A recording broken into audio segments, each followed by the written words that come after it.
Hello friends, मैं Babita Singh secret of healthy life से। आज मैं आपको अस्थमा को कैसे ठीक करें ये बताऊंगी। अस्थमा फेफड़े की बीमारी है जिसमें सांस लेने में बहुत तकलीफ़ होती है। कभी कभी श्वास नली भी सूज जाता है जिसमें खांसी भी होती है। तो इसी का मैं आपको उपचार बताऊंगी। हस्त मुद्रा में भी बताऊंगी, एक्यूप्रेशर में भी बताऊंगी, ट्विस्ट थेरेपी में भी बताऊंगी। आप लोग ध्यान से देखिए, अच्छे से समझिए, कोई गलती ना हो करने में, इसलिए ध्यान से देखिएगा। हस्त मुद्रा आपको मैं 3 तरह की बताऊंगी। ये 3 फिंगर ऐसे आपको करना है, इस तरह से।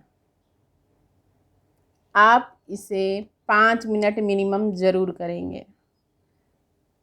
इस हस्त मुद्रा को पहले 5 मिनट करिए, उसके बाद इस हस्त मुद्रा को करिए। ये मिडिल फिंगर है, इस मिडिल फिंगर को ऐसे, ये नाखून दोनों ऐसे टच कर दीजिए, तब फिर ऐसे। ये नाखून दोनों ऐसे टच होगा, ये नाखून दोनों ऐसे। ये है अस्थमा मुद्रा। अस्थमा पेशेंट के लिए ये हस्त मुद्रा बहुत अच्छी है। देखिए, इस तरह से ऐसे, ये इतना भाग टच होगा, नाखून वाला मिडिल फिंगर, इस तरह से आपको करना है। इसे भी मिनिमम 5 मिनट ज़रूर करना है। इसे भी कम से कम 5 मिनट ज़रूर करना है। ये दोनों हस्त मुद्रा आपको दिन में, एक दिन में कम से कम 5 बार करना है। 5 मिनट पहले वाला हस्त मुद्रा, फिर सेकेंड वाला भी 5 मिनट करना है और 5 बार करना है। कभी कभी अस्थमा का अटैक होता है तो जिसमें कि बहुत ज़्यादा सांस फूलने लगता है, बहुत बेचैनी होती है। उस समय क्या करना चाहिए, आप ये तीनों फिंगर ऐसे करिए और इस तरह से इंडेक्स फिंगर को ऐसे कर दीजिए और इसको ऐसे। इससे जो सांस फूलता है ना, उसमें बहुत आराम मिलता है, बहुत अच्छा लगता है। सांस, जो जल्दी जल्दी सांस लेते हैं और एकदम बहुत बेचैनी होती है, आप ऐसे कर लीजिए और ऐसे, ऐसे और ऐसे, तो सांस फूलना धीरे धीरे कमने लगता है। इससे मन बहुत अच्छा लगेगा। जब भी अस्थमा का अटैक हो, बहुत ज़्यादा सांस फूलने लगे, सांस लेने में कष्ट हो रहा हो, तो आप ऐसे तुरंत करिए, शांति से बैठ जाइए, आपको बहुत अच्छा लगने लगेगा। इसको ऐसे, फिर इसको ऐसे। जब भी अस्थमा का अटैक हो, आप इस तरह से करके बैठ जाइए, आपको बहुत अच्छा लगेगा। अब मैं आपको एक्यूप्रेशर बताती हूँ।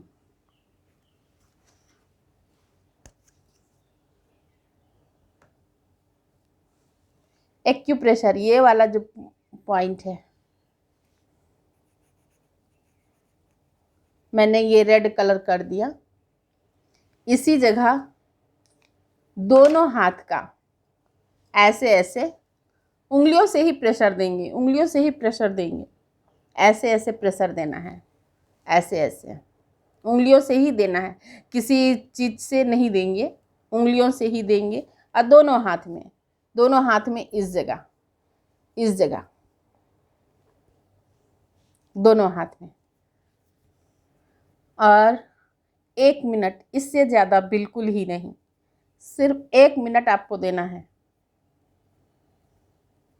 और ज़्यादा से ज़्यादा दिन में 2 बार, सुबह और शाम।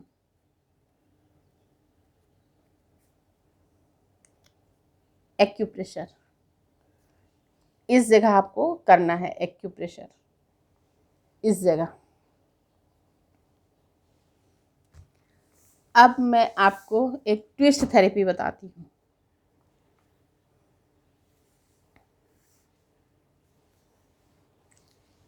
Left hand index finger left hand index finger को ऐसे मसाज करना है।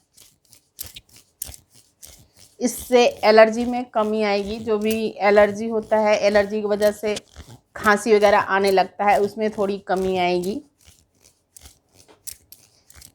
ये लेफ्ट हैंड इंडेक्स फिंगर, इसको इस तरह से हाथ से पकड़िए और इसको ऐसे से घुमाइए, या इसको ऐसे सीधा रखिए, इस हाथ को ऐसे से घुमाइए, और इसे भी 1 मिनट ही करना है।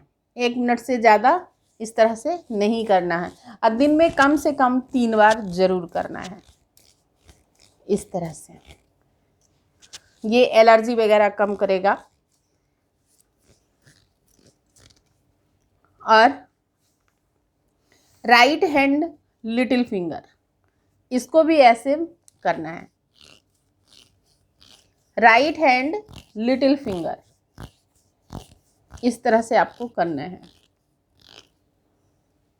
और लेफ्ट हैंड इंडेक्स फिंगर, ये याद रहे।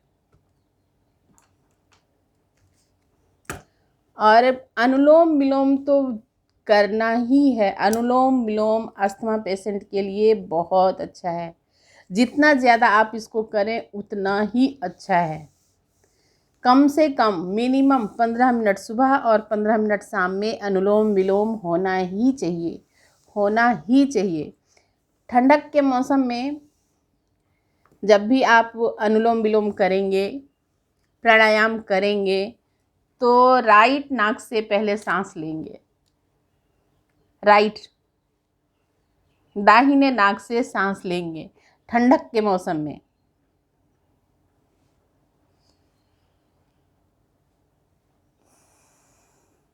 ऐसे कर, जब लास्ट में इसको ख़त्म करेंगे तो अब जैसे होता है ना कि इसी नाक से सांस लिया और इससे निकाल के छोड़ दिया, ऐसा नहीं करना है।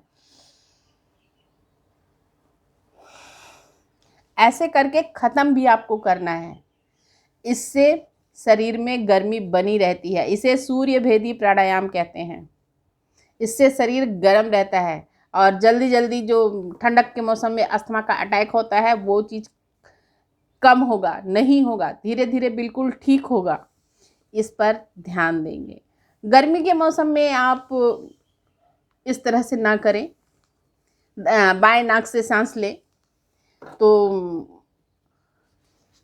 उस तरह से जिसका बीपी हाई है उन लोगों को दिक्कत हो जाता है गर्मी के मौसम में, इसलिए उस समय आप बाएं नाक से सांस ले सकते हैं।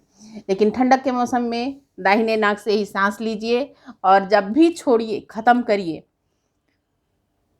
दाहिने से लेकर बाएं से छोड़कर ही उसे ख़त्म करिएगा। यह है सूर्य भेदी प्राणायाम।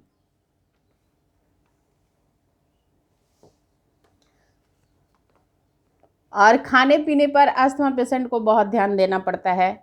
जैसे रात में कभी भी ठंडा चीज़ ना खाएं, दही वगैरह, ये भी खांसी वगैरह को बढ़ाने में बहुत ज़्यादा आगे रहता है। दही वगैरह ज़्यादा खा लेने से खांसी बढ़ जाती है और अस्थमा को भी उत्तेजित करता है, इसलिए खाने पर भी ध्यान दें। आइसक्रीम वगैरह भी रात में नहीं खाना चाहिए। दिन में भी लोगों को खाने से हो जाता है, गले में ठंड लग जाती है, श्वास नली सूजने लगती है। अस्थमा को अस्थमा रात में ज़्यादा बढ़ता है। कोई भी बीमारी रात में ज़्यादा बढ़ता है, तो रात में खाने पीने पर ज़्यादा से ज़्यादा ध्यान दें। कभी भी अगर आइसक्रीम आप खाते हैं, अस्थमा पेशेंट कभी भी आइसक्रीम वगैरह खा लेता है तो उसका गला ख़राब होने लगता है। तो जब भी आप आइसक्रीम खाएं, उसके थोड़ी देर बाद आप पानी पी लें, तो आइसक्रीम का जो गलत प्रभाव पड़ता है वो नहीं भी पड़ सकता है, आप पड़ेगा भी तो बहुत कम पड़ेगा। तो इस तरह से आप लोग अपने सेहत पर ध्यान दीजिए, और अनुलोम विलोम ज़रूर करिए। और स्वर चेंज करने से भी अस्थमा पेशेंट को बहुत राहत मिलता है। स्वर मतलब अभी अगर आपका बायां नाक चल रहा है, बाएं नाक से अगर आप सांस ले रहे हैं, तो थोड़ी देर बाद आप दाहिने नाक से सांस लीजिए और इस नाक को खोलने की कोशिश करिए। तो ये जो चेंज करने से भी ना अस्थमा को बहुत राहत मिलता है। इसमें तो बहुत ज़्यादा मेहनत है कि हम स्वर चेंज करें। इससे अच्छा है कि आप अनुलोम विलोम ज़्यादा से ज़्यादा करें और खुली हवा में लंबी लंबी सांस लें। इससे अस्थमा को कंट्रोल भी किया जा सकता है, छुड़ाया भी जा सकता है। आप लोग करिए, अस्थमा छूटता है और छूटेगा भी।